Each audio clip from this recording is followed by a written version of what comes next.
Assalamualaikum warahmatullahi wabarakatuh. Salam rahayu para pemirsa channel YouTube Kisah Para Leluhur Nusantara. Pada kesempatan kali ini kita akan membahas tentang kisah Sunan Kalijaga dipanggang di alun-alun.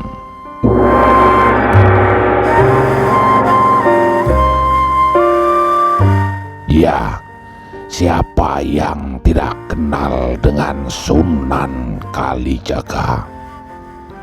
Sunan Kalijaga dikenal sebagai wali yang hidupnya panjang, bahkan diceritakan sebagai wali yang wafatnya paling terakhir ketimbang anggota dewan wali lainnya.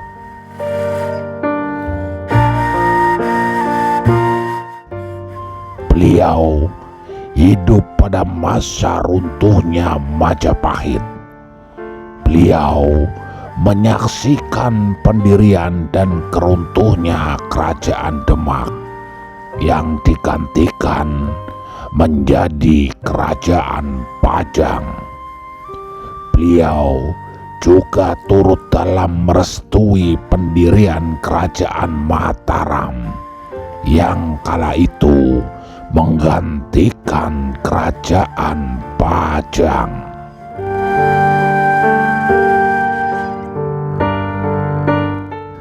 Selain beliau berumur panjang, beliau juga diceritakan sebagai wali yang gemar melakukan penyamaran untuk menguji atau memberi pelajaran kepada orang-orang tertentu.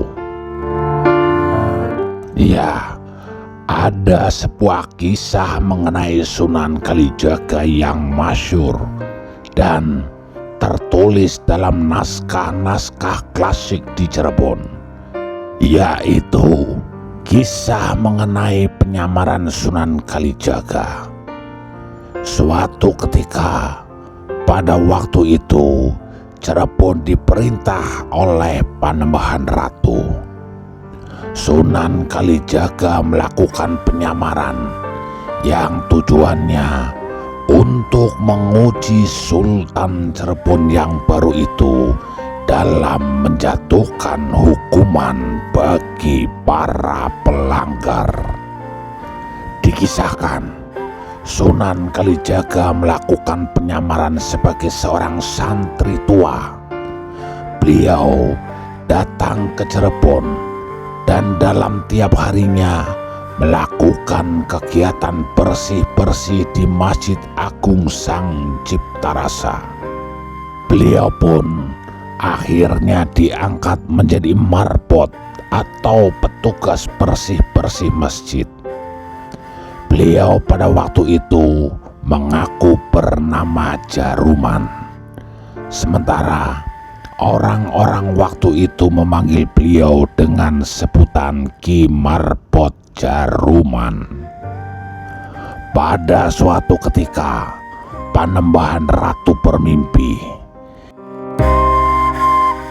Dalam mimpinya itu, beliau berjumpa dengan seorang yang bersorban putih yang memerintahkan beliau agar nanti pada saat sholat Jumat tiba harus bagi beliau untuk menjadikan Ki Marbot Jaruman sebagai imamnya. Mimpi tersebut diceritakan datang berulang-ulang. Meskipun dalam hatinya beliau meragukan kemampuan Ki Marbot Jaruman untuk mengimani sholat Jumat di Masjid Agung Kasultanan. Akan tetapi rupanya Panembahan Ratu kemudian melaksanakan amanat yang ada di dalam mimpi tersebut.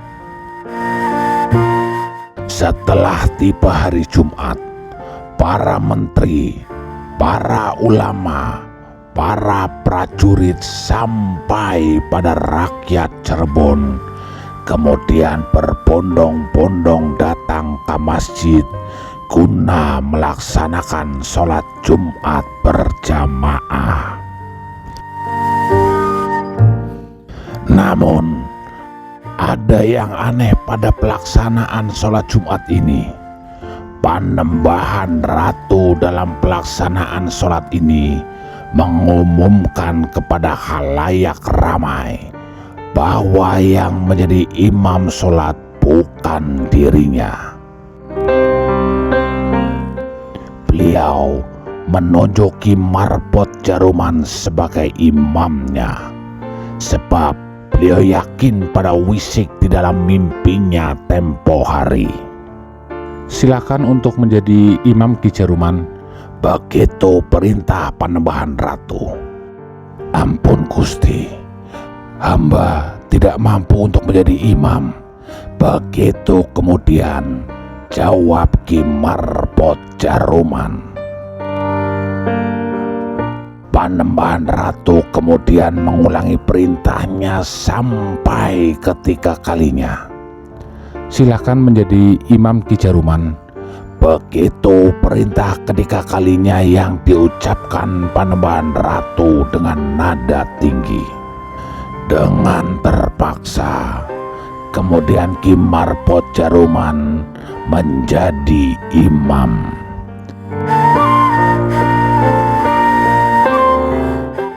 Ki Marbot pun kemudian mengangkat tangannya untuk melakukan takbir. Allahu Akbar. Begitu takbir pertama yang diucapkan Ki Jaruman, yang kemudian diikuti para makmum. Setelah itu barulah kemudian kejadian aneh muncul. Setelah takbir, rupanya Ki Jaruman berdiam mematung tanpa membaca Al-Fatihah, tanpa melakukan ruku, juga tanpa melakukan sujud.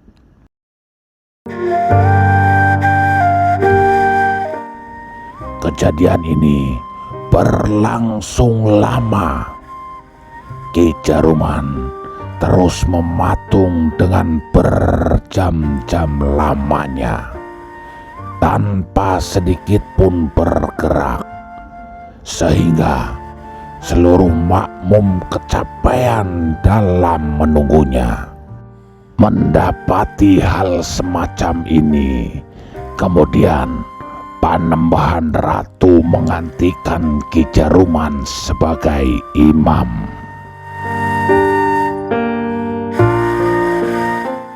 Para pemirsa merasa masih penasaran dengan kebenaran wisik mimpinya tempo hari.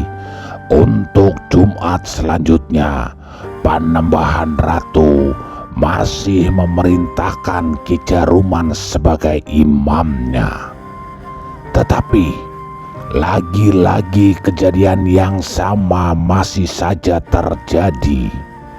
Ki Marbot Jaruman tetap mematung. Mendapati hal semacam itu, kemudian barulah pada Jumat selanjutnya yang menjadi imam sholat Jumat adalah Panembahan Ratu sendiri.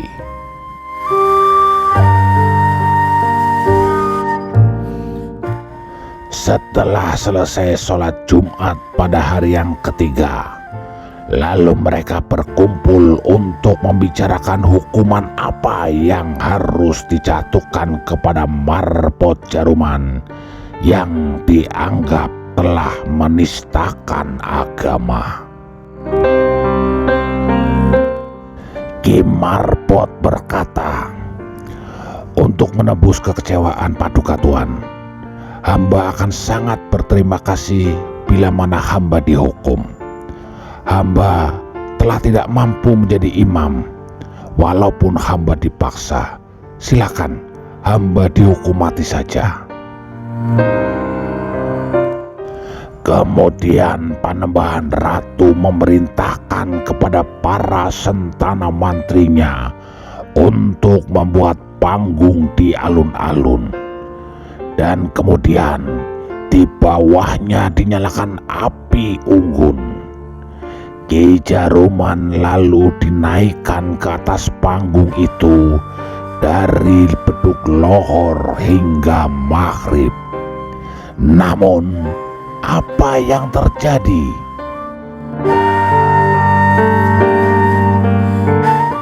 Ternyata Marpo Jaruman tidak terluka sedikit pun. Sementara itu, Tubagus Pasai yang baru datang berlayar dari seberang menjadi marah kepada cucunya. "Anakku, mengapa engkau lakukan ini? Tidakkah engkau tahu siapa yang berada di atas pembakaran itu? Dia adalah buyutmu. Segeralah engkau bertobat, anakku.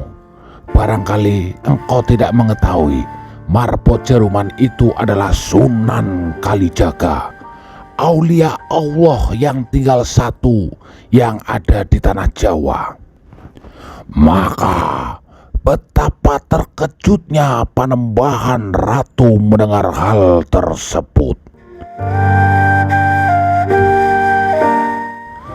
Kepada Sunan Kalijaga, Panembahan Ratu kemudian memohon ampun dengan mengatakan, "Eyang, hamba benar-benar tidak mengetahui, karena waktu datang Eyang mengaku sebagai santri dari timur yang bernama Kiai Marpo Jaruman. Kemudian pada waktu malam Jumat, hamba bermimpi ada yang menyuruh hamba agar Ki Marpo Jaruman menjadi imam, sehingga kujalankan perintah itu. Ternyata ketika bisikan itu hamba laksanakan, waktu Eyang menjadi imam setelah takbir, Eyang diam tak bergerak ataupun sujud, sehingga akhirnya hamba meneruskan menjadi imam. Setelah selesai sholat Jumat, waktu hamba bangunkan Eyang, Eyang juga tidak bisa bangun, dan Eyang diam seperti tugu besi. Pada Jumat berikutnya, Eyang mengikuti hamba yang menjadi imam. Sesungguhnya bukanlah maksud hamba untuk mengajari Eyang. Hamba mohon belas kasihan Eyang. Semoga Eyang mau memaafkan hamba, baik di dunia maupun di akhirat." Sunan Kalijaga telah memaafkan cucunya itu. Demikian juga kepada orang banyak lainnya yang telah menghukumnya. Kisah tersebut kemudian menjadi sebab lahirnya hukuman bagi orang-orang yang tidak melaksanakan sholat Jumat dengan benar di Cirebon. Demikianlah kisah peristiwa pemanggangan yang dialami oleh Sunan Kalijaga ketika beliau berada di Cirebon.